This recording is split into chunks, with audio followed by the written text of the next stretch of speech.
Hola, soy Nova y esto es Freddy Shores. Y lo que estás a punto de escuchar es la historia de Jessie. Acompáñanos y disfruta. Confié en él como mi guía emocional, y me destruyó desde adentro. Me llamo Jessie, tengo 32 años y trabajo como asistente en una oficina médica, lo que significa que paso la mayor parte del día respondiendo llamadas de pacientes nerviosos, reprogramando citas y lidiando con doctores que viven entre la prisa y el agotamiento. No es un trabajo glamoroso ni bien pagado, pero es estable, y después de unos años difíciles, la estabilidad se convirtió en algo que valoro incluso más que el entusiasmo. Siempre he sido una mujer que da más de lo que recibe. Lo sé porque me lo han dicho en diferentes formas, amigos, exparejas, hasta mi terapeuta anterior. Es como si, en el fondo, siempre esperara que si soy suficientemente buena, paciente, comprensiva, alguien finalmente se quede sin condiciones. No me gusta admitirlo, pero esa idea me ha guiado más veces de las que quisiera aceptar. Después de salir de una relación larga con alguien que no sabía cómo amar sin herir, decidí quedarme sola por un tiempo. No por despecho, sino porque sinceramente creí que necesitaba aprender a estar bien conmigo misma. Empecé a ir a caminatas los fines de semana, me uní a un club de lectura, y por primera vez en mucho tiempo, logré vivir sin esa ansiedad constante de estar esperando el mensaje de alguien. Pero la soledad, aunque reparadora al principio, empezó a sentirse hueca con el tiempo. Había noches en que volvía del trabajo y sentía un silencio tan espeso en el apartamento que ponía podcast solo para escuchar voces humanas. Fue en uno de esos días silenciosos donde, sin pensarlo demasiado, reinstalé una app de citas que había usado años atrás. No tenía muchas expectativas, ni siquiera me tomé el tiempo de escoger bien las fotos. Solo quería conversar con alguien que no fuera una voz automatizada de seguros médicos. Entre los perfiles anodinos, surgió uno que me llamó la atención. No por su físico, aunque era atractivo, sino por la forma en que escribía. Se llamaba Graham. Su descripción era simple, pero sugerente: acompaño procesos. Creo en las pausas.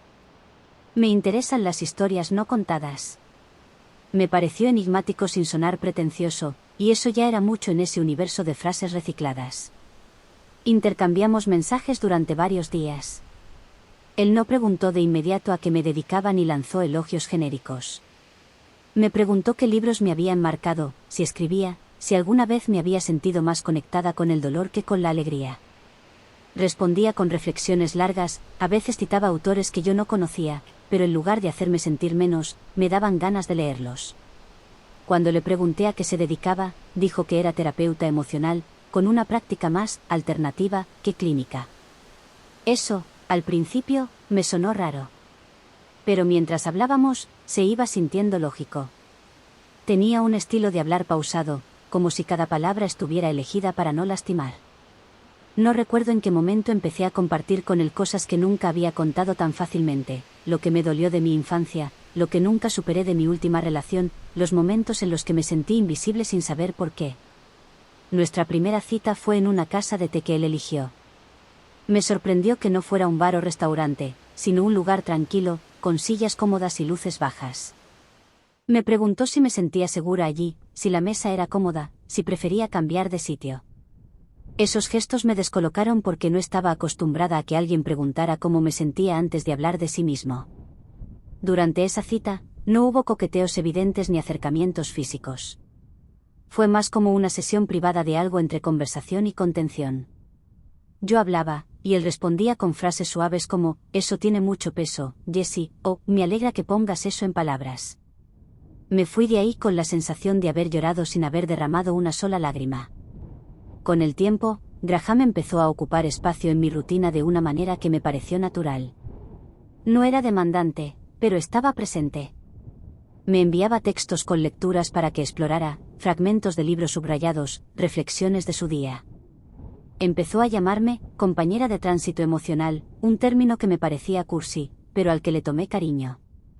Decía que una relación sana no se trataba de pasión inmediata sino de construir un puente seguro donde dos personas pudieran caminar sin temor a ser empujadas. En uno de nuestros encuentros me trajo un cuaderno y me propuso escribirnos cartas semanales, sin juicios, sin respuestas inmediatas. Yo acepté porque me pareció tierno, pero también porque sentía que algo en mí florecía con ese tipo de conexión pausada. Empecé a confiar en él como no había confiado en nadie desde hacía años. Pero esa confianza, lo sé ahora, no era tan libre como creía. Graham tenía una forma particular de plantear las cosas. Si yo me sentía incómoda con algo, él no lo negaba, pero me invitaba a revisar de dónde venía esa incomodidad en mí. Si no estaba de acuerdo con algo que decía, en lugar de discutirlo, me preguntaba si yo estaba proyectando un conflicto no resuelto con mi figura paterna. Al principio eso me parecía útil. Pero con el tiempo, cada malestar mío terminaba convirtiéndose en una supuesta herida personal que él me ayudaba a ver. Yo hablaba, él diagnosticaba. Yo dudaba, él me guiaba. Empecé a sentir que toda mi visión del mundo debía pasar por el filtro de su interpretación emocional. Pero no lo veía como algo negativo. Al contrario. Me parecía una suerte tener a alguien que supiera tanto sobre el alma humana. Lo que no sabía, en ese momento, era que Graham no solo se había convertido en mi pareja. Sin darme cuenta, lo había convertido en mi terapeuta no oficial, en mi referencia emocional, en la voz que corregía mis instintos cuando yo dudaba de algo o alguien. Y eso era peligroso. Más de lo que podía imaginar. Porque lo que parecía cuidado, era una forma más sutil de control. Y todo eso, apenas estaba comenzando. Actualización 1. Cuando pienso en cómo empezó el giro, no hubo un evento en particular, no una gran explosión o una traición evidente. Fue más bien una sucesión de pequeñas grietas, como si el cristal de algo que parecía sólido se empezara a resquebrajar sin hacer ruido. Lo primero fue una conversación sobre una amiga mía, Maribel, con quien salía a menudo desde antes de conocer a Graham. Ella era intensa, ruidosa, directa, y siempre me decía lo que pensaba sin anestesia. Me conocía desde hacía más de 10 años, habíamos compartido rupturas, mudanzas, y una que otra crisis existencial a las 3 de la mañana. Un día, después de haber salido con ella a almorzar, le mencioné a Graham una broma que me había hecho. Nada grave, solo una observación suya sobre lo difícil que debía ser salir con un terapeuta. Graham se quedó en silencio unos segundos. Luego me dijo, con su tono pausado de siempre, que Maribel era una presencia demasiado reactiva para alguien que estaba en proceso de construcción emocional. Me lo dijo con calma, sin tono acusador, como si estuviera compartiendo una preocupación genuina. Me dijo que entendía que le tuviera cariño, pero que a veces las personas con mucho apego al pasado podían funcionar como anclas disfrazadas de acompañantes. La forma en que lo dijo me hizo dudar. Empecé a preguntarme si Maribel realmente me arrastraba hacia lugares emocionales poco saludables. A la semana siguiente, cancelé una cena que tenía con ella. No por Graham, sino porque no podía evitar escuchar su voz en mi cabeza diciéndome que la sanación necesita entorno fértil. A partir de ese punto, empecé a filtrar cosas antes de decirlas. Ya no compartía con él ciertas molestias del día si sentía que podían ser malinterpretadas como resistencia emocional. Dejé de contarle que a veces extrañaba cosas simples de mis relaciones pasadas, como reírme sin pensar en si eso era evasión o una forma de esconder el miedo. Cada vez que intentaba expresar algo que no fuera gratitud o calma, él me devolvía un análisis que me hacía sentir defectuosa. Como si el problema no fuera el malestar, sino mi incapacidad para gestionarlo. Hubo un día en particular que aún recuerdo con detalle. Yo había tenido una jornada agotadora en la oficina, con una discusión tensa con una compañera que me había gritado frente a un paciente. Llegué a casa emocionalmente drenada, le conté a Graham por mensaje lo que había pasado y lo único que recibí fue, tal vez ella está mostrando una parte tuya que aún no has querido ver. Sentí una mezcla de rabia y vergüenza. No porque me lo dijera, sino porque yo lo acepté. ¿Por qué no respondí? Porque me fui a dormir sintiéndome culpable por haberme sentido víctima de una situación que, según él, debía haberme servido de espejo. Después de eso, las cosas se intensificaron de forma sutil pero continua. Si me vestía con algo más llamativo, me hacía un comentario como, ¿estás buscando provocar algo en alguien hoy o es para ti?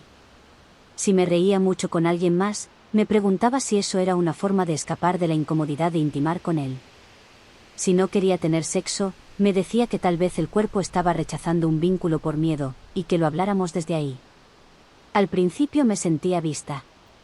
Después, comencé a sentirme diseccionada. Una tarde, después de una pequeña discusión por algo trivial, ni siquiera recuerdo qué fue, me preguntó si podía hacerme una sugerencia terapéutica.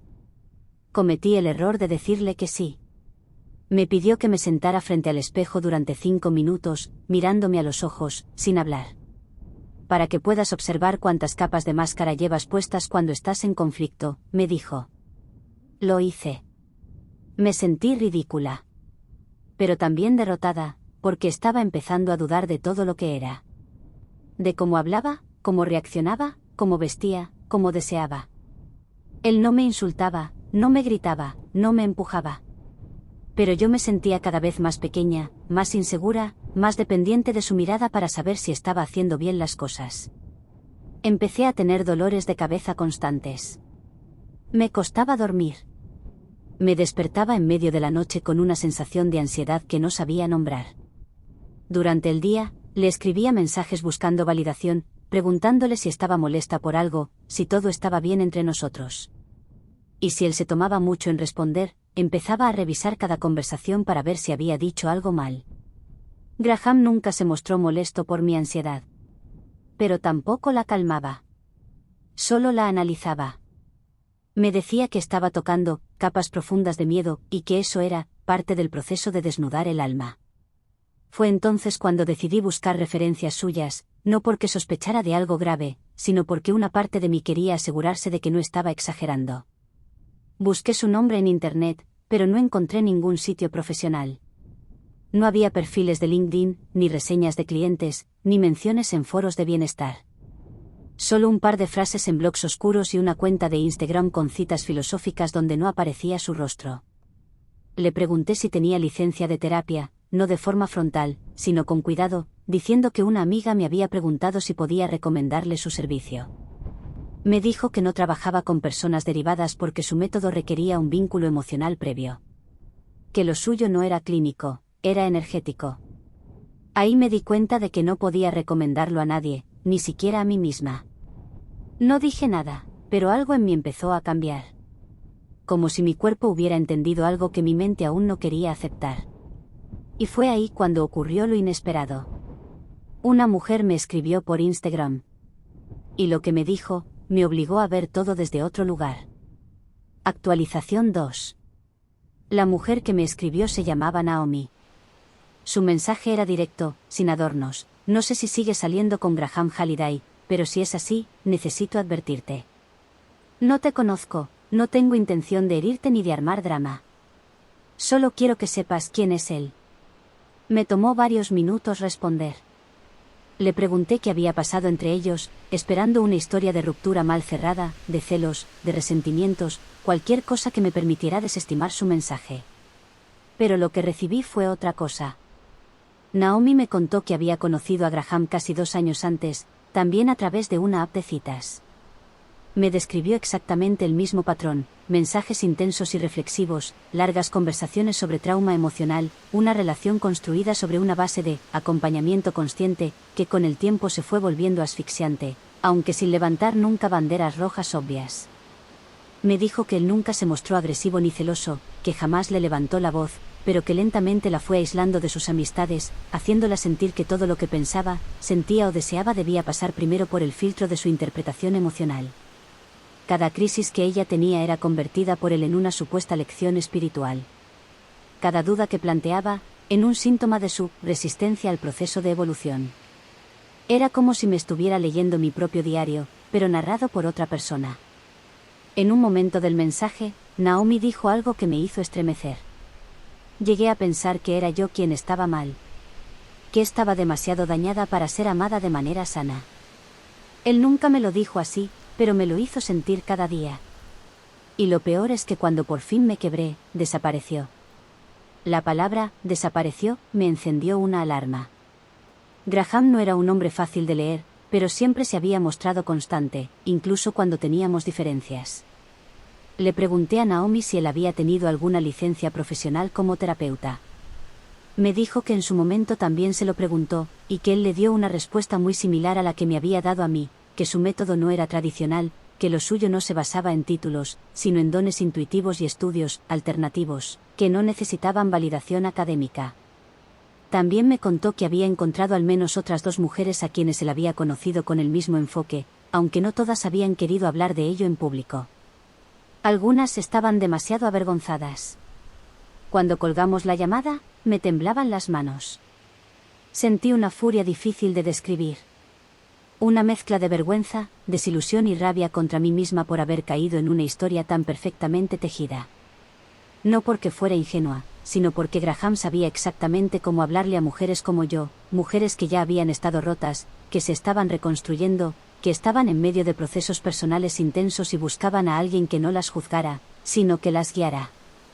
Me tomé un día libre del trabajo y me dediqué a recolectar lo que tenía de él, nuestros escritos compartidos, sus audios, algunas conversaciones que me habían parecido intensas pero inocuas. Empecé a releer todo con una nueva mirada. Ya no lo leía como alguien que necesitaba entenderme, sino como alguien que había aprendido a moldear sus palabras para generar dependencia. Vi cómo usaba las mismas estructuras, validación emocional, luego repliegue, luego análisis que invertía la culpa. Recordé que una vez me había dicho que una ex suya no pudo sostener su propio proceso y que él había sentido que le robaban energía. En su momento, me pareció triste. Ahora, sonaba más bien como una advertencia velada. Decidí confrontarlo, pero no desde la rabia. Quería observar su reacción. Lo cité a tomar un café, y él aceptó sin poner objeciones. Llegó puntual, como siempre, con ese aire de serenidad que siempre había mostrado. Le pregunté si conocía a Naomi. No lo negó. Dijo que sí, que habían salido un tiempo, pero que ella estaba atrapada en su narrativa de víctima y que cuando él intentó ayudarla a salir de sus bloqueos, ella lo malinterpretó todo. Le dije que había hablado con ella y con otra mujer más. Que sus historias coincidían. Que todas describíamos el mismo patrón. Graham no se alteró. No discutió. No trató de desacreditarme. Solo me miró a los ojos y me dijo, con esa calma que ahora me sonaba aterradora, las personas con trauma no siempre están listas para recibir verdad sin defensa. Me quedé en silencio. En lugar de explicarse, en lugar de pedir perdón o al menos cuestionar algo, me devolvió el análisis, como si la sospecha fuera una prueba de que yo seguía atrapada en una herida que él conocía mejor que yo. Me dijo que si decidía cortar vínculo, lo entendía, pero que lamentaría ver cómo el ego volvía a sabotear un espacio donde estábamos, cultivando algo sagrado. Ese fue el momento en que supe que nunca iba a reconocer nada. Que no había error, ni descuido, ni mala intención mal canalizada. Había un plan. Un guión. Una estructura de poder emocional vestida de sabiduría. No me despedí. Me paré, pagué mi café y me fui. Esa noche bloqueé su número. Eliminé todo lo que tenía suyo, no como quien borra a un ex, sino como quien cierra la puerta de un lugar peligroso. Pero ahí no terminó todo. Lo más duro vino después. Porque después de cortar con él, tuve que aprender a volver a confiar en mí misma. Y eso fue más difícil que dejarlo. Actualización 3. Después de bloquear a Graham, la casa se sintió más silenciosa de lo habitual, pero no por su ausencia física, él nunca vivió conmigo, sino por la forma en que su voz se había instalado en mi mente como una guía constante, casi como una segunda conciencia. Me costaba pensar sin escuchar su eco, ¿por qué estás reaccionando así? ¿Qué parte de tu historia estás proyectando? ¿A quién le estás entregando tu poder esta vez? Fue un proceso extraño, casi como desintoxicarme de un lenguaje que no me pertenecía pero que había adoptado como mío. Era como si hubiera dejado una secta emocional, pero el dogma seguía en mi cabeza. La primera semana sin contacto fue la más confusa. No sentía alivio, ni tristeza, ni enojo, sino algo parecido a la culpa.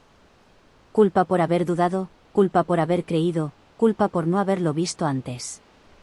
Era una culpa sin rostro claro, más existencial que concreta. Lloraba sin saber por qué. No por él, no por la ruptura, sino por mí. Por todo lo que había dejado pasar en nombre del proceso emocional. Por haber convertido mis necesidades más humanas en síntomas de heridas que no cerraban. Empecé a revisar mis diarios, nuestras cartas compartidas, todo lo que escribí mientras estaba con él.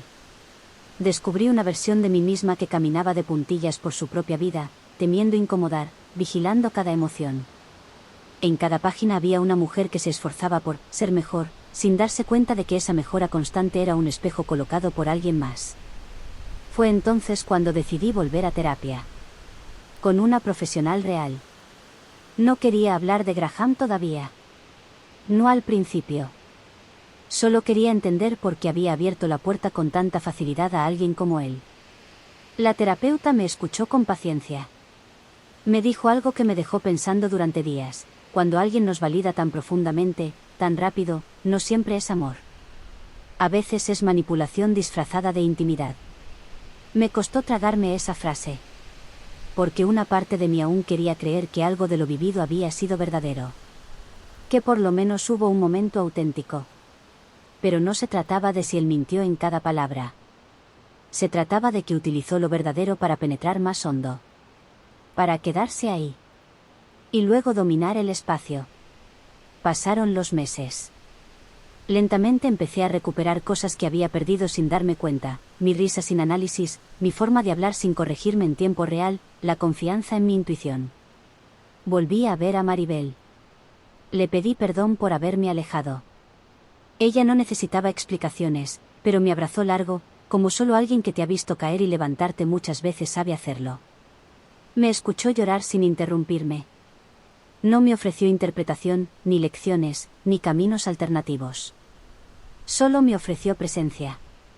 Y en ese gesto entendí algo que me había costado años comprender, que la sanación real no necesita control, ni dirección, ni diagnóstico. Solo espacio. Solo verdad. Solo alguien que se quede. Unos meses después, volví a abrir la app de citas. No para buscar nada, pero sí para ver si él seguía ahí. Y sí, ahí estaba. Mismo nombre. Foto distinta. Descripción levemente modificada, pero con el mismo tono de profundidad ensayada. Lo denuncié, aunque no esperaba que hicieran nada. Luego cerré la app. No porque tenga miedo a volver a intentarlo, sino porque aprendí que mi soledad no es un vacío que alguien debe llenar con promesas dulces. Es un lugar que estoy aprendiendo a habitar con dignidad.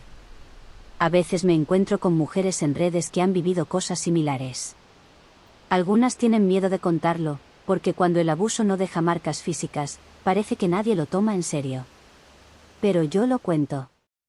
No con rabia, ni con vergüenza. Lo cuento porque alguien tiene que nombrar este tipo de violencia que no grita, pero que te va apagando. Porque alguien tiene que advertir que los lobos ya no se disfrazan solo de corderos. A veces se disfrazan de guías. De sanadores. De hombres que quieren ayudarte a evolucionar. Hoy puedo decir que me reconstruí. No desde la perfección, sino desde la aceptación. Sé que todavía tengo partes que tiemblan, que desconfían, que se cierran. Pero ya no las veo como defectos. Son recordatorios. Marcas de que pasé por algo que casi me borra, pero no lo logró. Estoy aquí. Estoy completa. Estoy mía. Y eso, nadie vuelve a quitármelo.